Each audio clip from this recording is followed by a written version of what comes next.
bom dia. Estamos de volta nesta segunda-feira, dia 1º de abril de 2024. Sejam todos bem-vindos e quero aproveitar, claro, para desejar uma feliz Páscoa a todos os meus queridos amigos deste canal. E por falar em Páscoa, meus queridos amigos, vimos nessa última Páscoa uma batalha praticamente sem precedentes, uma batalha espiritual, principalmente, claro, contra os cristãos que comemoraram a Páscoa.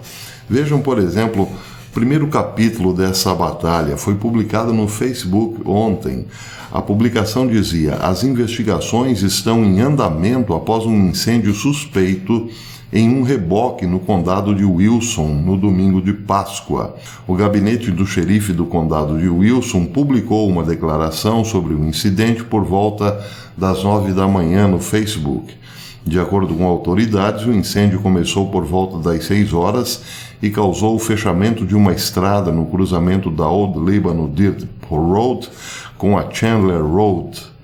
O Departamento de Polícia de Monte Julieta respondeu rapidamente ao local, acompanhado pelo Corpo de Bombeiros, que trabalhou rapidamente para extinguir o fogo.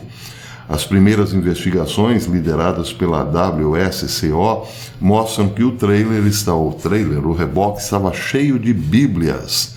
As autoridades acreditam que o reboque foi deixado intencionalmente no meio do cruzamento e incendiado. Nenhum ferido foi relatado após o incidente.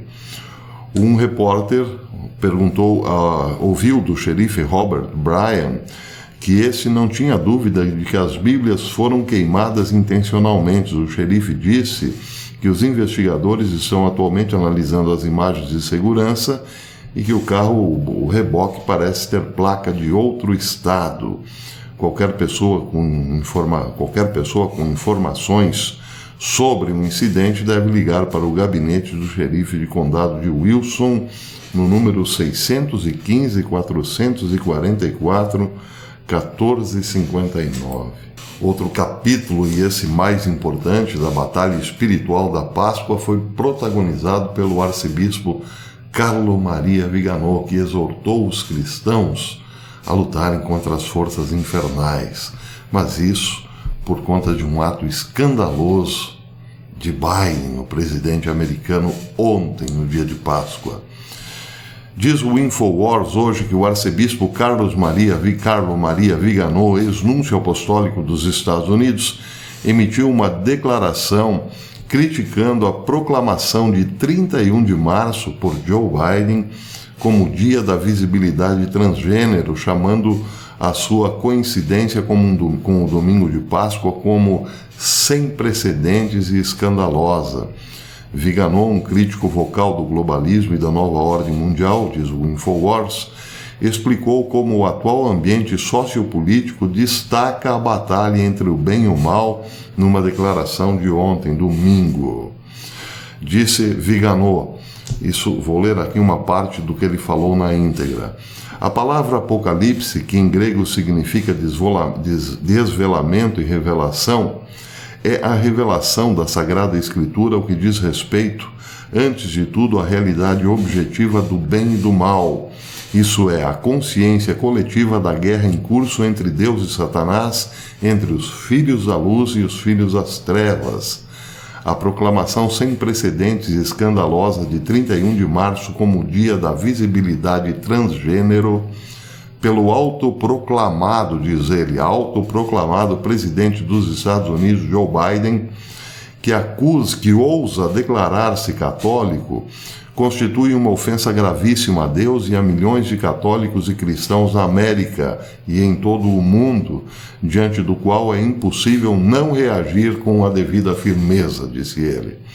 Viganò exortou então os cristãos americanos e os seus representantes no governo a reconhecerem a total indignidade de Joe Biden para ocupar uma posição institucional.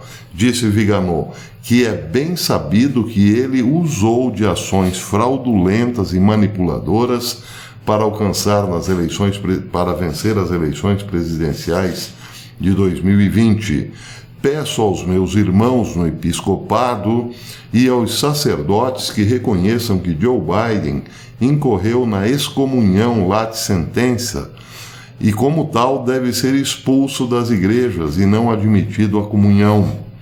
Apelo aos católicos e a todos os cristãos para que rezem para que, neste solene dia de Páscoa, o Senhor ressuscitado tenha misericórdia dos Estados Unidos da América e ponha fim ao ataque das forças infernais, hoje desencadeadas mais do que nunca. Toda a humanidade, disse ele, está despertando de um sono que já dura muito tempo.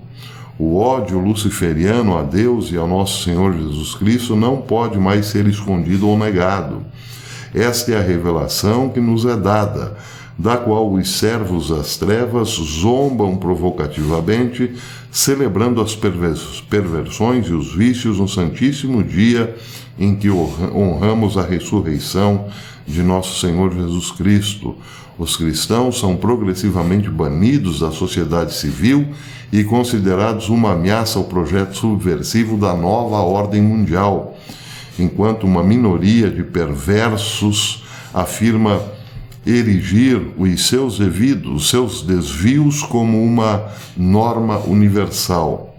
Aqui está a visibilidade de Biden e da ideologia desperta, celebrando uma dança macabra e louca até o abismo. Levantem-se, exortou ele, levantem-se, filhos da luz, levantem-se e levantem suas vozes, pois diante desses crimes o silêncio se torna cumplicidade. Levantem-se, levantem-se para evitar os flagelos que pairam sobre a nação ou as nações por causa do poder usurpado e pervertido. Deus chama vocês para serem suas testemunhas, para lutarem pelo bem e para denunciarem a conspiração de uma autoridade abertamente subserviente a Satanás. Bem, a fala na íntegra é bastante longa, mas esse é certamente o centro da questão. Forças políticas que servem a Satanás, segundo Carlo Maria Vigano. Mas eu trago aqui mais um exemplo, porque esse caracteriza exatamente isso, como as forças das trevas estão dando força à besta, ou dando o seu poder à besta. Prestem atenção, essa aqui é matéria publicada ontem, no dia de Páscoa, mas tem a ver com tudo o que tem acontecido nos Estados Unidos nos últimos anos. A matéria foi publicada no The People Voices, ontem, dia 31, cujo título dizia: Bill Gates está implantando secretamente pequenos reatores nucleares nos Estados Unidos. E em relação a isso, um apagão total da mídia, nada foi divulgado. Disse o People's Voice, Bill Gates está planejando implantar pequenos reatores nucleares nos Estados Unidos como parte de um novo projeto secreto. A TerraPower, uma das empresas de Gates, está construindo atualmente um novo tipo de usina nuclear conhecida como Pequeno Reator Modular, cuja sigla é SMR, que em breve será espalhado por toda a América.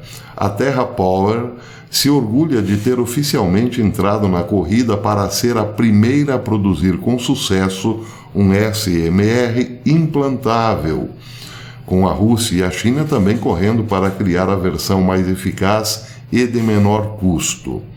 O CEO Chris Levesque disse que a TerraPower está atualmente buscando aprovação regulatória nos Estados Unidos para um inovador SMR refrigerado a sódio líquido, também conhecido como reator Natrium. Essa versão de um SMR pode ser construída por cerca da metade do custo de um reator nuclear tradicional resfriado a água. Tendo já garantido quase $1 bilhão em investimentos privados, a TerraPower estabeleceu uma parceria com a Emirates Nuclear Energy Corporation para explorar como implantar reatores Natrium nos Emirados Árabes Unidos também, além dos Estados Unidos, para a produção de eletricidade e hidrogênio. Bem, aí você se pergunta, mas onde está o mal nisso? Bill Gates quer fornecer energia mais barata e encontrou uma forma, encontrou uma espécie de reator que não precisa mais ser resfriado por água e sim por sódio líquido. Ficará muito mais barato, será mais eficiente e produzirá mais energia. Qual é o problema? Bem, o problema nesse caso é o seguinte: os atores particulares estão se tornando maiores do que os governos. Isso quer dizer, como disse, fiz uma comparação com as escrituras, quer dizer que a besta está recebendo do príncipe infernal o seu poder. Poder para subverter as ações de Estado. Já que esses grandes empreiteiros estão se tornando maior que os Estados nacionais, competirá a eles ditar o que podemos e o que não podemos fazer daqui para frente. E nas suas agendas estão, claro, os itens como censura, como perseguição, como inversão de todos os valores e por aí vai. Mas aí você diz, não, mas nos Estados Unidos existe um Congresso forte e atuante. Os nossos congressistas, que mantém, digamos, luz acesa a lei antitrust, não permitirão que esses atores particulares, os mega investidores como Bill Gates, detenham um poder maior que o Estado. Certo, em teoria isso é verdade, mas a questão que fica é a seguinte: depois de muitos anos exercendo esse tipo de poder, quantos congressistas já não estão no caderninho desses mesmos mega investidores? Quantos deles hoje trabalham exatamente para essas corporações? Então, o poder que a besta recebeu é o poder das corporações. São elas que estão mandando no mundo, meus queridos amigos, tendo, claro, como sócio governos nacionais. Porém, alguns governos nacionais, ao que tudo indica, estão lá pela forma ilegal, ilegítima, porque não foi por outra razão. Carlo Maria Viganò fez questão de lembrar que Biden chegou ao poder de forma um tanto quanto suspeita, para dizer o mínimo. Viganò foi bem mais direto, dizendo ele usurpou o poder. E uma vez no poder, então, tornam-se sócios, ou melhor, empregados dessas grandes corporações.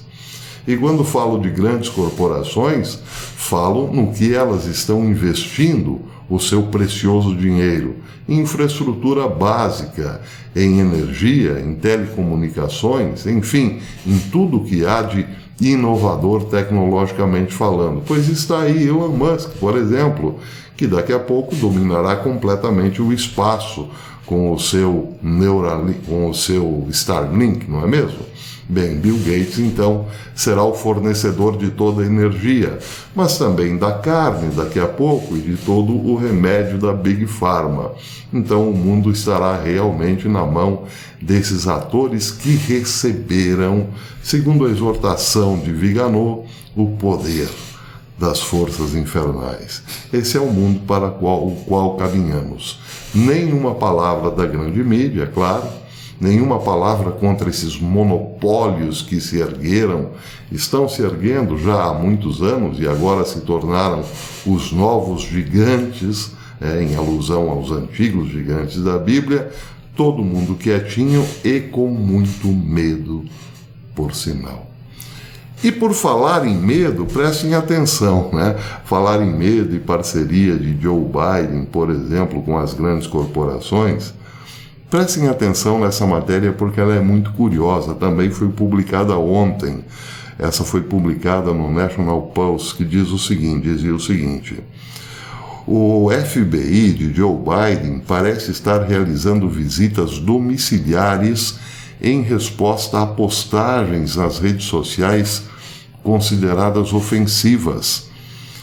Este policiamento eficaz do pensamento errado ou do crime de pensamento foi exibido em vários vídeos que circularam na internet e revistos pelo National Post. No primeiro, 3 indivíduos que se apresentam como agentes do FBI são filmados visitando Rola Abdeljawad, que mora em Stillwater, em Oklahoma, para discutir suas postagens nas redes sociais. No vídeo, Abdeljawad é solicitada a dar algumas declarações, mas ela se recusa a conversar até que um advogado esteja presente. Os agentes teriam obtido capturas de telas de suas postagens no Facebook, o que eles insistiram ser uma medida de segurança de rotina. A postagem posterior de Abdeljawad no Facebook confirma que eles eram, na verdade, agentes do FBI. Ela disse: "Acabei de verificar com as autoridades locais que os indivíduos que vieram à minha casa eram realmente do FBI, de acordo com a sua placa. Meu advogado entrará em contato com o escritório local do OKC", escreveu Abdeljawad no Facebook, acrescentando: O advogado informou-me que esses casos agora são comuns, mas o advogado não acredita que o FBI tenha enviado a eles as capturas de tela de minhas postagens. Pelo contrário, parece uma expedição de um fishing expedition, ou seja, uma pesca probatória, por assim dizer. Eu não os temo, disse ela. Minha única preocupação, como eu disse ao policial, é que alguém em meu estado fará algo, ou faria, e então usará minhas postagens em uma tentativa maliciosa de me difamar. Já um segundo vídeo apresenta outra usuária de mídia social, Ken Martin, afirmando ter também recebido visitas do FBI à sua casa por meio de um tweet, por causa de um tweet. Em questão está uma postagem culpando um indivíduo específico por supostamente drogar a sua prima e deixar o seu corpo seminu sem vida. Bem, então, ao que tudo indica, está aí. A polícia do pensamento de Joe Biden já está operando. Você escreve alguma coisa que o governo não gosta e logo recebe a visita dos agentes do FBI. Bem, é claro que se tudo isso for realmente provado, a América entrou num outro nível jamais visto de censura e perseguição. É o poder da besta. Bem, por falar em besta, a Europa, isso aqui é por conta de uma galhofa, a Europa está se dando conta de que está ficando sem água. Vejam só, uma matéria publicada no mês de janeiro, pelo Centro Comum de Investigação Europeia dizia o seguinte: após os eventos de secas graves e prolongadas que afetaram o norte da África durante os últimos 6 anos e a Europa durante mais de 2 anos, as condições de seca estão novamente afetando grandes partes da região mediterrânea. As temperaturas duradouras acima da média e uma sequência de períodos de calor exacerbaram o efeito da prolongada falta de precipitação, de chuva, afetando diretamente a umidade do solo e o crescimento da vegetação, com impactos graves já visíveis no norte da África, nas regiões costeiras de Espanha e na maior parte das ilhas mediterrâneas. O perigo de incêndios florestais varia de moderado a elevado em algumas regiões costeiras de Espanha, mas varia de muito mais elevado no extremo norte da África. Foram relatados impactos nos recursos hídricos nas regiões costeiras da Península Ibérica, nas ilhas do Mediterrâneo e no norte da África.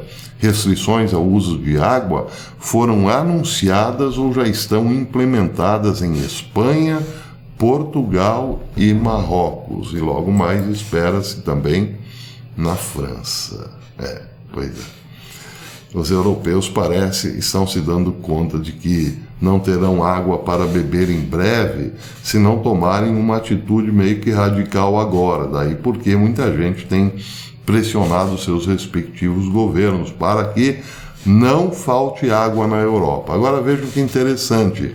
Quem comentou essa notícia, ou melhor, essa publicação do Centro Comum de Investigação Europeia, foi o Zero Hedge, dizendo o seguinte: Durante muito tempo, o abastecimento de alimentos e de água não foi considerado problema específico entre os europeus, mas novos dados ilustram como isso está mudando. De acordo com um inquérito realizado pela Estatistas Consumer Insight, 1 em cada 4 inquiridos na França disse que a segurança alimentar e hídrica foi um dos maiores desafios que seu país enfrentou em 2023.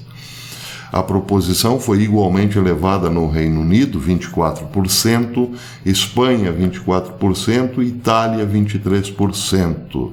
Nos 4 países inquiridos, a segurança do abastecimento tornou-se uma preocupação mais generalizada a cada ano que passa. Então, provavelmente, em 2024, a preocupação desses países europeus será ainda maior.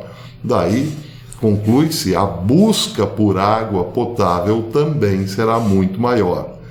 Não seria por isso também que Emmanuel Macron visitou o país das grandes águas recentemente? Aliás, andando por elas, né? De barco para lá e para cá. É uma questão, não é? A água cada vez mais escassa na Europa e aqui tendo água em abundância, de repente a Europa requisite toda a região amazônica como sua para, claro, resolver o seu problema de falta de água. Parece teoria da conspiração, né? Pois é, parece. Por falar em teoria da conspiração, quando eu disse aqui que o acidente em Maryland, na ponte de Maryland, tinha sido provavelmente um ato terrorista, claro, muita gente deu a tradicional risada, kkk, foi só um acidente. Mas vejam que interessante, essa matéria também foi publicada ontem. Dizia o seguinte: um navio de carga atingiu os suportes de uma ponte sobre o rio Arkansas menos de uma semana após o incidente mortal em Baltimore. A Patrulha Estadual de Oklahoma fechou completamente o tráfego de uma rodovia ao sul de Sallisaw, depois que uma barcaça atingiu uma ponte sobre o rio Arkansas no sábado. A polícia desviou o tráfego da área até que inspeções à ponte sejam realizadas, comunicou a Patrulha Estadual de Oklahoma no X. Não houve relatos de feridos na rodovia ou na barcaça, informou a AP News, citando a porta-voz da Patrulha Estadual, Sarah Stewart. Não se sabe imediatamente o que levou à colisão. Circula um vídeo no X mostrando o momento em que a barcaça impactou nos apoios da ponte. E aí, lembra também o site que o incidente ocorre menos de uma semana depois que o transportador de cargas MV Dali atingiu e desabou completamente a ponte Francis Scott Key, em Maryland, matando 6 pessoas. Mais uma teoria da conspiração, né? Interessante é a coincidência, mas, claro, teorias de conspiração também comportam coincidências. Penso eu, aliás, que vivam de coincidências. Bem, por falar em teoria da conspiração, pontes caindo e tal, uma matéria também chamou a atenção hoje, foi publicada por Hal Turner, um comunicado que chamou bastante atenção. Disse Hal Turner que um estranho aviso foi emitido pelo governo chinês a qualquer um dos seus cidadãos localizados nos Estados Unidos. O aviso dizia: tome precauções de segurança e esteja preparado para várias situações inesperadas. Ué, mas o que justificaria um tal pedido ou um tal alerta? Bem, segundo o governo chinês, é porque muitos chineses estão sendo constrangidos por policiais ou por guardas fronteiriças americanas. De acordo com o Ministério dos Negócios Estrangeiros da China, vários estudantes chineses e funcionários de empresas foram recentemente sujeitos a interrogatórios e assédios injustificados por parte de agentes responsáveis pela aplicação da lei nos aeroportos americanos. Isso foi justificado, melhor dizendo, pelo Ministério dos Negócios Estrangeiros na sua conta no WeChat na sexta-feira. Só que não convence. Hal Turner diz o seguinte: isso não convence porque, na verdade, são poucos os chineses que são obrigados a prestar algum depoimento para as guardas de fronteira ou algo que o valha, ou alfândegas. O resto está de boa nos Estados Unidos. Então o alerta não é exatamente por conta disso. Para a maioria dos observadores casuais, diz Turner, este aviso, entre aspas, da China não faz sentido. Na pior das hipóteses, talvez 20 pessoas da China tiveram incidentes incomuns ao tentar entrar nos Estados Unidos. Uma razão para um aviso tão grande nesse caso não se justifica. É muito difícil acreditar nessa história. A menos que... escreveu Hal Turner. Os chamados teóricos da conspiração, diz ele, questionam-se se esse aviso é na verdade um sinal para as forças chinesas que já estão dentro dos Estados Unidos, uma espécie de aviso para prepararem-se para a ação. Afinal, diz Turner, dizem essas pessoas que como pode alguém em qualquer lugar se preparar para diversas situações inesperadas? Eles apontam que ninguém pode fazer isso e, portanto, o pessoal do chapéu de alumínio, aqueles da teoria da conspiração, que muitas vezes está comprovado que estão corretos, pergunta-se se isso é mais um sinal do que um aviso. Então, provavelmente aqui, para os teóricos da conspiração, o aviso diz para ficarem atentos ou alertas para um novo comando. O aviso: tome precauções de segurança e esteja preparado para várias situações inesperadas. Então aqui estaria o clique. Fiquem a postos. Bem, por enquanto, como disse, é só teoria da conspiração. Bem, eu vou ficando por aqui, o vídeo já está longo, mas gostaria de saber a sua opinião, o seu comentário a respeito de tudo isso, principalmente do que disse o arcebispo Carlo Maria Vigano em relação a Biden e ao governo dos Estados Unidos. Você concorda? Deixe aqui o seu comentário. E deixe também o seu like se gostou desse vídeo. E peço também aos queridos amigos que verifiquem aí, fiscalizem as inscrições. Vejam se vocês ainda continuam inscritos no canal. Se não estiverem mais, inscrevam-se novamente, acionem o sininho novamente, para quem sabe receber as notificações dos nossos vídeos. Até amanhã, se Deus quiser.